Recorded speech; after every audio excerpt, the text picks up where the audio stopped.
مره كنا في مش فاكر والله كنا في انهي شقه، مصيف ما يعني، والميه يعني يعني دخلت استحمى فالميه ما كانتش موجوده، ما جاتش معاكم من القاهره؟ يعني ايش قطعه موجود؟ يعني. اوكي. تمام. فانا نسيت او مش نسيت، استسهلت مم. في ان انا اتاكد اذا كانت البتاعه مقفوله ولا لا. المحبس. واحنا دورين، اوكي وانا كنت بستحمى تحت بس ماشي. انا نايم فوق.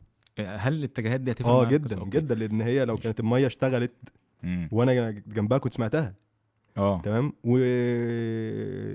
ما قفلتش الميه تاني، الميه. ساب الدش مفتوح بالظبط. ولو رحت تدور على المحبس فين. بالظبط. حلو. فاتسحولت في ده، وبعد كده طلعت بره سالت لا مش عارف ده في مش عارف ماسوره ايه، فالميه تفضل قطع شويه، فتنسيت الموضوع وانا بنام. سبت الدش سبت ده مفتوح. اوكي. وعادي عشت اليوم. بعد كده وانا بنام جه في دماغي اللقطه دي، هو انا قفلت؟